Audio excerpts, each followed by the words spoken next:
అధ్యక్ష మిత్రులు రామచంద్రారెడ్డి గారికి ఎంత కన్సర్న్ ఉందో అంతకన్నా ఎక్కువ కన్సర్న్ ప్రభుత్వానికి కూడా ఉంది అధ్యక్ష.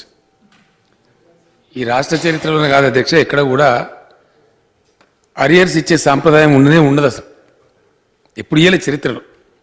ఫస్ట్ టైం గవర్నమెంట్ ఆఫర్ చేసింది అధ్యక్ష. నాతో స్వయంగా మిత్రులు ఎమ్మెల్యేగా ఉన్నారు, వారు గెస్టెడ్ ఆఫీసర్ సంఘం అధ్యక్షులు కూడా ఉన్నారు, శ్రీనివాస్ గౌడ్ గారు, మహబూబ్నగర్ ఎమ్మెల్యే.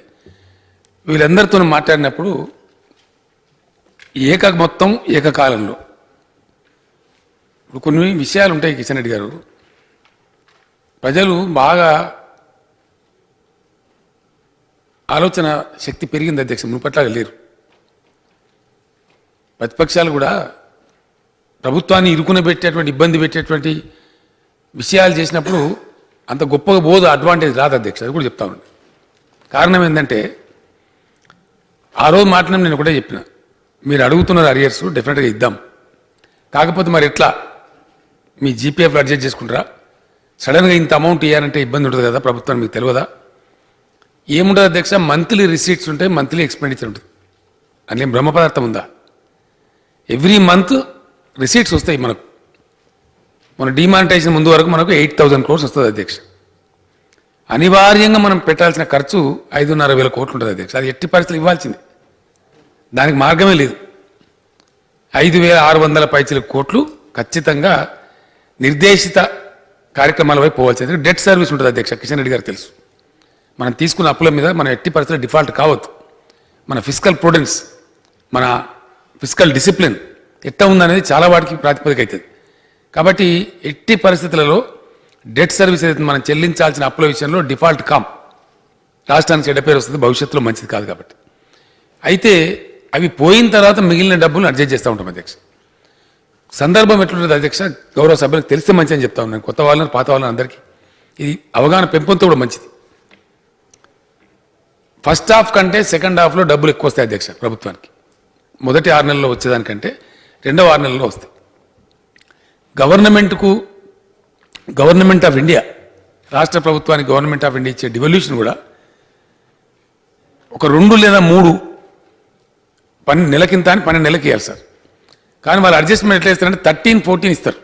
కొన్ని సందర్భాల్లో 14 ఇస్తారు, కొన్ని సందర్భాల్లో 13 ఇస్తారు. అది సమయ సందర్భాన్ని బట్టి ఉంటుంది అధ్యక్ష. మొన్న మధ్య మేము లెక్కలు చూసుకున్నాం, మొన్న కూడా చెప్పిన హౌస్లో మళ్ళీ చెప్తా ఉన్నాం, లెక్కలు చూసుకున్నాం మేము, తగ్గింది మాకు అని చెప్పి మనకు 997 కోట్లు రావాల్సి ఉంటే ఒక 500 చిల్లరనే ఇచ్చిండ్రు, 450 కోట్లు కోత పెట్టింది అధ్యక్ష. మళ్ళీ మన ఫైనాన్స్ కార్యదర్శి వీళ్ళంతా మన ఢిల్లీ కాంటాక్ట్ చేసి సార్ ఇట్టెట్లా అంటే మళ్ళీ చూస్తున్నాం మేము, చూసిన తర్వాత ఇస్తామని. నెక్స్ట్ మంత్కు ఆ పాతది పూడ్చడంతో పాటు ఇంకో 500 కోట్లు ఎక్కువ ఇచ్చింది అధ్యక్ష, అదనంగా ఇచ్చారు. అట్లనే ఈ సెకండ్ హాఫ్లో మనకు కలిసి వస్తుంది. మీరు కోరుతున్నట్టుగా ఆ రోజు ఉద్యోగస్తులు నా ముందే ఒప్పుకున్నారు అధ్యక్ష, వేరే ఎక్కడో మాట్లాడలేదు. ఆర్థిక శాఖ మంత్రి గారు ఉన్నారు, నేనున్నా, అధికారులు ఉన్నారు, మిత్రులు శ్రీనివాస్ గౌడ్ గారు ఉన్నారు, అందరు ఉన్నారు. సార్ మీరు ప్రకటించండి, ప్రభుత్వం ప్రకటించిన తర్వాత మాకు వచ్చినట్టే ఓ పూట ఎనుకో ముందో తీసుకుంటాం, మీ వెసులుబాటుని బట్టి ఇవ్వండి అన్నారు ఉద్యోగస్తులు. ఇప్పుడు లక్ష్మణ్ గారు, కిషన్ రెడ్డి గారు మాట్లాడింది వింటున్నారు ఉద్యోగస్తులు, నేను మాట్లాడింది కూడా వింటున్నారు. ఇక్కడ మన ముందుకు ఉన్నారు కదా అధ్యక్ష ఉద్యోగులు, వీళ్ళు మాత్రం మన ఉద్యోగులు కదా. శాసనసభ ఉద్యోగస్తులు కొద్దిగా పెంచాలి అధ్యక్ష ప్రివిలేజ్. ఎందుకంటే ఈ పోయినసారి మనకేదో గవర్నర్ గారు కొంచెం అది చేసిన, కానీ ఈసారి నేను రిక్వెస్ట్ చేస్తాను.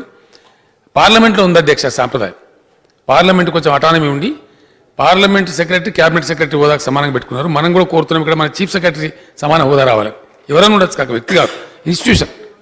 ఆ తదనంతరం ఉద్యోగస్తులది మామూలు బయట ఉండే ఈ శాసనసభనే మొత్తం పద్దు గ్రాంట్ చేస్తుంది. కాబట్టి ప్రివిలేజ్ కింద పార్లమెంట్ వాళ్ళకు కొంచెం స్కేల్ ఎక్కువ పెట్టారు అధ్యక్ష వాళ్ళకు. అది ఈ వచ్చే బడ్జెట్ మనం మన శాసనసభ ఉద్యోగస్తులు కూడా పెంచుకుందాం. ఇష్యూ ఏంటంటే వారు బీజేపీ శాసనసభాపక్ష నాయకులు కావచ్చు, లక్ష్మణ్ గారు రాష్ట్ర అధ్యక్షులు వారు కావచ్చు, రామచంద్రారెడ్డి గారు కావచ్చు, మీరు ఏ కన్సర్న్ అయితే చూపించినా మాకు ఈక్వల్ కన్సర్న్ ఉంది. ఇప్పుడు డిమానిటైజేషన్ ఒకటి వచ్చింది. ఈ డిమానిటైజేషన్ ఇంపాక్ట్ ఏంది, దీని కథ ఏంది మనకు జనవరిలో తెలుస్తుంది. అందువల్ల ఉన్న పరిస్థితులలో డెఫినెట్గా ఆర్థిక మంత్రి గారు చెప్పారు, చాలా స్పష్టంగా చెప్పారు, ఈ అరియర్స్ ఇచ్చి తీరుతాం, యాజ్ ఎర్లీ యాజ్ పాసిబుల్ వాళ్ళకి అడ్జస్ట్ చేసే ప్రయత్నం తప్పకుండా చేస్తాం అధ్యక్ష తమరి అనుమతితో ఒక రిక్వెస్ట్ అధ్యక్ష. పార్లమెంటరీ ప్రజాస్వామ్య వ్యవస్థలో ప్రతిపక్షాల పాత్ర కూడా చాలా గణనీయమైనటువంటి పాత్ర అధ్యక్ష. ప్రభుత్వంగా మాకు ప్రతిపక్షాల పట్ల గౌరవం ఉంది, మంచి సూచన ఇస్తే తప్పకుండా తీసుకునేటువంటి అలవాటు కూడా ఉంది అధ్యక్ష. ముండికి పోదామని మాకేం లేదు. ఉదయం నేను కొంచెం ఆలస్యంగా వచ్చిన సభకు, కానీ కాంగ్రెస్ పక్షం వాళ్ళు, వారితో పాటు ఇంకో 2 పార్టీల వాళ్ళు నిరసన వ్యక్తం చేసిపోయినని విని కొంచెం బాధపడ్డా అధ్యక్ష. అంత పోవాల్సిన అవసరం లేదు. ఒక పార్టీ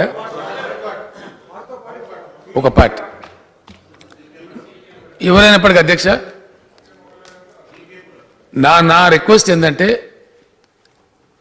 పార్లమెంటరీ ప్రజాస్వామ్య రాజకీయాలలో అధికారాలు రావడం, అధికారాలు పోవడం అది రొటీన్గా జరిగేది. దాన్ని ఎవరైనా సరే చాలా స్పోర్టివ్ స్పిరిట్తో తీసుకోవాలి అధ్యక్ష.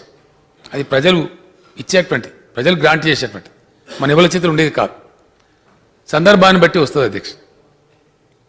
ఎవరు ఊహించని విధంగా మొన్నటిసారి దేశంలో ఒక కాంగ్రెసేతర రాజకీయ పక్షం Bharatiya Janata party first time ఇండియాలోనే, గతంలో వచ్చిన ఎన్డీఏ వచ్చింది తప్ప ఒక కాంగ్రెసేతర పక్షం స్వయంగా తన స్వశక్తి మీద అధికారంలోకి రాలే. మరి మొన్న ఫస్ట్ టైం భారతీయ జనతా పార్టీకి వచ్చింది. 70 ఏళ్ళ స్వతంత్ర భారతదేశ చరిత్రలో ఫస్ట్ టైం వచ్చింది. ఇట్లా మనం మన చేతిలో ఉండదు అధ్యక్ష. ఆయా సందర్భాలలో ప్రజలు స్పందించేదాన్ని బట్టి, అవకాశం ఇచ్చేదాన్ని బట్టి సందర్భాలు, అవకాశాలు కలుగుతాయి. ఇక్కడ కూడా ఒక ఉద్యమ సంస్థగా పనిచేసినటువంటి పార్టీ బాగా చేస్తుందని ఆశించి ప్రజలు టీఆర్ఎస్కి అధికారం ఇచ్చారు అధ్యక్ష. అంత మాత్రం చేత వేరే వాళ్ళు అసూయపడాల్సిన అవసరం లేదు. రెండవది, ప్రతిపక్షాలను ఇక్కడ ఎవరు అవమానించినట్టు కూడా లేదు అధ్యక్ష. నిన్న కూడా వారు పోడియంలోకి వస్తే వాస్తవానికి పోడియంలోకి రావద్దని మేము కఠిన నిబంధన పెట్టుకున్నాం. కొత్త రాష్ట్రం, కొత్త సభ, మంచిగా సాంప్రదాయం నెలకొల్పాలి. అంశాలు ఏవైనా లక్ష్మణ్ గారు లేదు కానీ కిషన్ రెడ్డి గారు అన్నారు అధ్యక్ష బీఎస్సీలో, తమరు ముందే మాట్లాడినా ఎన్ని దినాలైనా మాకు ఇబ్బంది లేదు, ఏ అంశమైనా మీరు ప్రస్తావించింది మేము నిరాకరించేది లేదు, తప్పకుండా థ్రెడ్బేర్ డిస్కస్ చేద్దామని చెప్పినాం. ఇంకా దీని తర్వాత శశబిషలు ఉండాల్సిన అవసరం లేదు అధ్యక్ష. అధికార పక్షమే స్వయంగా రోజులకు ఇబ్బంది లేదు, అంశం ఏదైనా సరే చర్చకు తీసుకుందామని. ఇంకా దాని తర్వాత డిస్ప్యూట్ ఏముంది అధ్యక్ష? దాని వివాదం ఉండడానికి ఆస్కారం లేదు.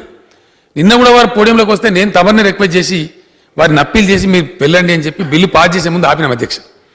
మేము స్పష్టంగా చెప్పినాం వారి విధానం వేరుగా ఉంది, ఎందుకంటే వారి పార్టీ అక్కడ కేంద్రంలో తెచ్చిన బిల్లు, అందులో ప్రగతికి ప్రతిబంధకమైనటువంటి అంశాలు తొలగించుకొని రాష్ట్ర బిల్లు పెట్టుకుందామనే ప్రయత్నం మేము చేసినాం. అది ఒక్క రాష్ట్రం చేయలేదు, చాలా రాష్ట్రాలు చేసినాయి. నిన్న అధ్యక్ష నా స్పీచ్ విన్న తర్వాత అక్కడి నుంచి చాలా ఫోన్లు వచ్చినాయి అధ్యక్ష. ఆ మల్లన్న సార్ ప్రాంతం నుంచి చాలా ఫోన్లు చేసి మాకు ఈ సంగతి తెలియదు సార్, మేము మునిగిపోయే పరిస్థితి ఉందా అని చెప్పి చాలామంది అడుగుతూ ఉన్నారు. కన్ఫ్యూజ్ చేసినారు మమ్మల్ని అని చెప్పి చెప్తా ఉన్నారు. నాతోనే స్వయంగా మాట్లాడండి అధ్యక్ష. నేను కూడా ఆ ప్రాంతం అని కాబట్టి నాకు తెలిసిన వ్యక్తులు కూడా ఉన్నారు, మాట్లాడండి. అంటే విషయాలు తెలిసినాయి, ఇది ఇట్లా ఉందా అది అట్లా ఉందా అని చెప్పి. నా అప్పీల్ తమ ద్వారా మిత్రులు జానారెడ్డి గారికి, వారి ప్రతిపక్ష నాయకులు ఉన్నారు కాబట్టి ఇతర పార్టీలు వారి అనుసరించిపోయిన వాళ్ళకి నేను అప్పీల్ చేస్తా ఉన్నా. మంచి మంచి అంశాలు ఈరోజు చర్చ జరిగినాయి అధ్యక్ష. దీపం పథకం కావచ్చు, ఇంకా కొన్ని విషయాలు జరిగినాయి ప్రజలకు సంబంధించినటువంటి.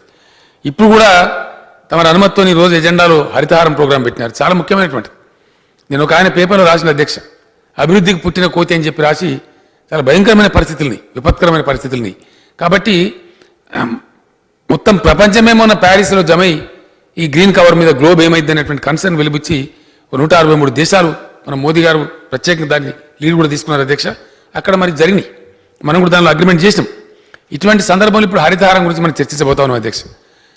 గౌరవ ప్రతిపక్ష సభ్యులకు నా అప్పీల్ తమ ద్వారా మంచిగా సభను పరిపుష్టంగా నడుపుదాం, అందరం ఉందాం, సభను నిండుగా ఉంచుకుందాం, వారు వచ్చి కార్యకలాపాల్లో పాల్గొనాలని చెప్పి తమ ద్వారా వినయపూర్వకంగా ప్రతిపక్ష నాయకులకు నేను విజ్ఞప్తి చేస్తా ఉన్నా అధ్యక్ష.